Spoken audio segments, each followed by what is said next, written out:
Self believe academy के इस online class में आप सभी का तहे दिल से स्वागत करता हूं। आज मैं आप सभी के लिए कोई पढ़ाई की वीडियो नहीं बल्कि पूरे विश्व के सामने जो विकट समस्या उत्पन्न हो गई है उस विकट समस्या से आप सभी को जागरूक करने के लिए एक इम्पोर्टेंट प्रोग्राम लेकर उपस्थित हुआ हूँ। अतः आप सभी से नम्र निवेदन है कि आप इस प्रोग्राम को पूरा देखें ताकि इस समय आपके मन में जो भी प्रश्न उठ रहे हैं उन अधिकतर प्रश्नों के जवाब आपको इस प्रोग्राम में मिल जाएंगे और आप यह भी समझने में सक्षम हो पाएंगे कि इस विकट समय को कैसे एक अच्छे अवसर के रूप में बदला जा सकता है। एक एक दिन ढलता सूरज कोरोना वायरस की विभीषिका को और गंभीर करता जा रहा है। पूरी दुनिया इस खतरनाक वायरस के सामने घुटने टेकती नजर आ रही है। तमाम दावों के बावजूद भी कोई पुख्ता इलाज, कोई कारगर उपाय अभी तक सामने नहीं आया है। एक से बढ़कर एक शक्तिशाली मुल्क की हालात बद से बदतर होती नजर आ रही है।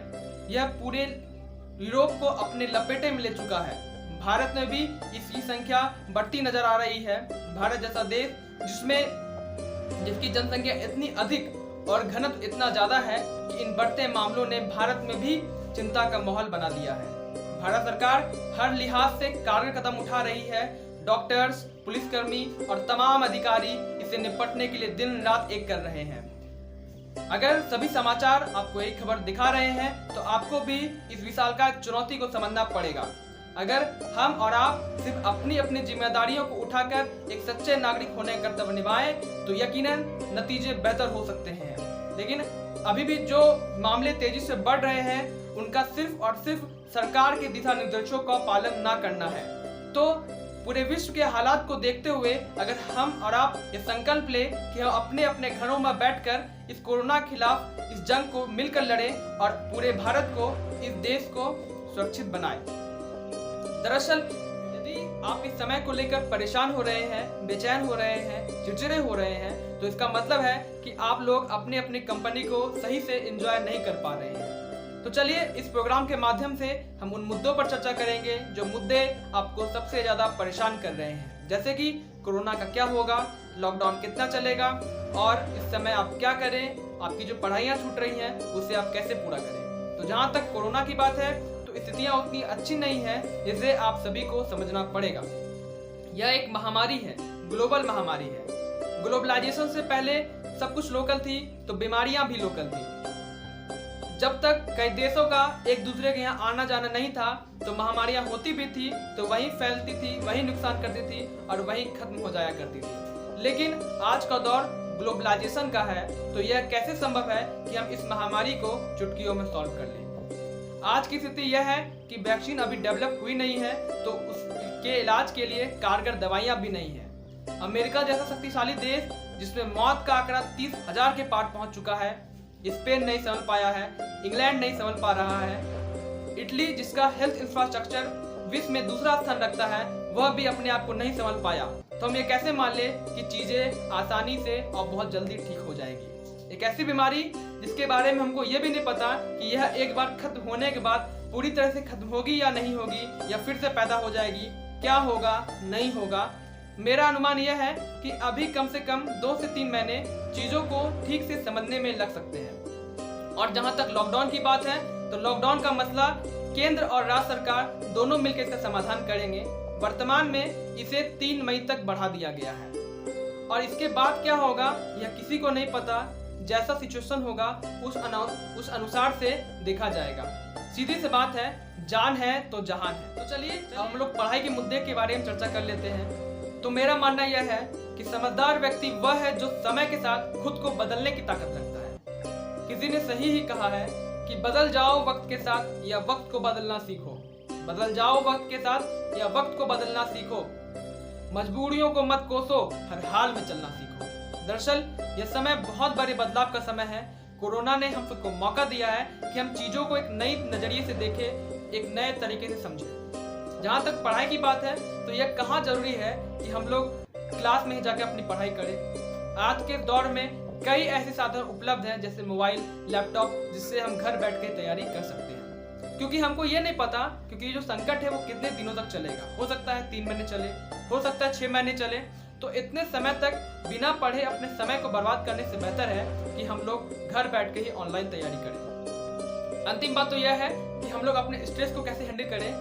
तो ये जो स्ट्रेस है वो 2 लेवल पे होता है। एक फिजिकल लेवल पे जैसे थकान, सुस्ती, चिड़चिड़ापन लगना। तो इधर हाल फिलहाल में ही व्हाट्सएप पे एक जोक चल रहा था कि बहुत देर से बैठे बैठे सोच रहा हूँ कि अब लेट के सोचता हूँ। बताइए क्या कर रहे हैं हम लोग। सुबह से शाम तक बैठे हुए हैं, सोच में डूबे हुए हैं, सोच रहे हैं कि कैसे ये दिन कटे, तो जिससे हम अपने कीमती समय को बर्बाद कर रहे हैं, जो अच्छी बात नहीं है। विद्यार्थी जीवन में, युवा जीवन में ये सभी चीजें शोभा नहीं देती। इसके लिए कुछ उपाय हैं, जैसे कि आप अपना एक डेली शेड्यूल मेंटेन कीजिए, जिसमें आप समय को कई घंटों में बांट दीजिए। हर घंटे कुछ ना कुछ काम फिक्स कर लीजिए और उसे करते रहिए। और दूसरा कि आप एक अपने आप को फिजिकली फिट रखिए। फिजिकली फिट रखने के लिए आप कुछ ना कुछ एक्टिविटीज करते रहिए और अपने डेली शेड्यूल में एक्सरसाइज को भी जगह दीजिए, जिससे आपका थकान भी दूर होगा और आप में एक नई ऊर्जा का संचार भी होगा। और दूसरी है मानसिक थकान, जिसे हम साइकोलॉजिकल स्ट्रेस भी कहते हैं, जिसमें वही मन न लगना, अकेलापन महसूस होना। तो ये जो साइकोलॉजिकल स्ट्रेस है ये हमारे मेंटल कंडीशन पे डिपेंड करता है। कहा गया है कि जैसा हम सोचेंगे वैसा हम बन जाएंगे। अगर हम सिर्फ नेगेटिव सोचते रहेंगे तो हम अपने चारों नेगेटिविटी का अनुभव करेंगे। अगर हम पॉजिटिव चीज़ों को सोचेंगे तो हम अपने चारों पॉजिटिविटी का अनुभव करेंगे।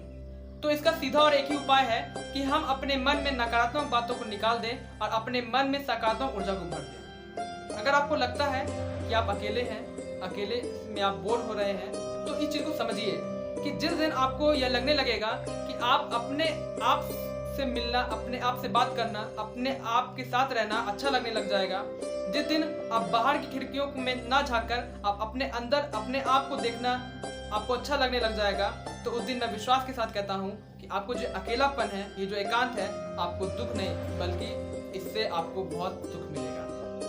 महात्मा बुद्ध को, महावीर जी को भी अपने समाज से दूर भागना पड़ता था एकांत में, कि वह अपने आप को महसूस कर सके, अपने आप को समझ सके।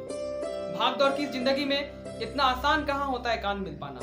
ये तो बाय कंपल्सन हमें मिल गया है, जिससे हमें दुख होता है, बेचैनी होती है। सही बात है, लेकिन हमें इस अवसर का फायदा उठाना चाहिए। अभी वर्तमान में 3 मई तक, चाहे भाग्य से कहिए या दुर्भाग्य से कहिए, आपको एकांत मिला है। आपको दुख होता होगा, बेचैनी होती होगी, लेकिन मेरा विश्वास है कि यह पहले की तुलना में थोड़ी कम हो गई होगी। आप लोगों ने एकांत से एडजस्टमेंट करना सीख लिया होगा, लेकिन अब जरूरत है कि इस एडजस्टमेंट को और अधिक बढ़ाने का, कुछ क्रिएटिव करने का, अपने अंदर के हुनर को पहचान कर इसे बाहर निकालने का। अगर आप बाहर नहीं जा सकते तो अपने अंदर जाने का। तो इस समय कुछ ऐसा कीजिए कि जब आप लॉकडाउन के बाद घर से बाहर निकले तो आप एक बेहतर व्यक्ति बनकर निकले। और आखिरी बात है कि हम इस समय क्या पढ़ें, क्या करें। तो आप अच्छी अच्छी पुस्तकों को पढ़िए, अच्छी अच्छी फिल्में जिसे आप नहीं देख पाए तो उसे देखिए। अगर आपका कोई शौक है कि आपको संगीत आनी चाहिए, आपको शायरी आनी चाहिए, तो आप नेट पे जाइए, वहाँ से इसे तैयार कीजिए। अगर आपके घर में आपके पास कोई म्यूजिकल इंस्ट्रूमेंट है तो उसे बजाने की कोशिश कीजिए, उसे बजा के सीखिए। और नहीं तो आप निबंध लिखिए, अपने लेखन कौशल को विकसित कीजिए। तो कुल मिला के मेरा मानना यह है कि जो कठिन दौर होते हैं, जब कठिन दौर हमारी जिंदगी में आते हैं, तो ये कठिन दौर ही बड़े अवसर को लेकर आते हैं। तो ये जो समय है एक बहुत बड़े अवसर का समय है, हमें इसका फायदा उठाना चाहिए। अपने पढ़ने के तरीके को बदलिए, अपने जीवन जीने के तरीके को बदल लीजिए। बहुत ज़्यादा दुनिया में रुचि न रखकर अपने अंदर सृजनात्मक कार्यों में रुचि पैदा कीजिए। तो मेरा मानना है कि आप जब कुछ महीनों बाद अपने आप को देखेंगे तो आप पहले की तुलना में अपने को बेहतर और ज़्यादा समृद्ध व्यक्ति पाएंगे। तो हमेशा मुस्कुराते रहिए, खुश रहिए। इसी शुभकामनाओं के साथ हम आपसे विदा लेते हैं। लेकिन जाने से पहले इस बात को भी याद रखिए कि prevention is better than cure, so stay home and save life. Video देखने के लिए आप सभी का बहुत बहुत धन्यवाद। अपना और अपनों का ख्याल रखिए। जय हिंद।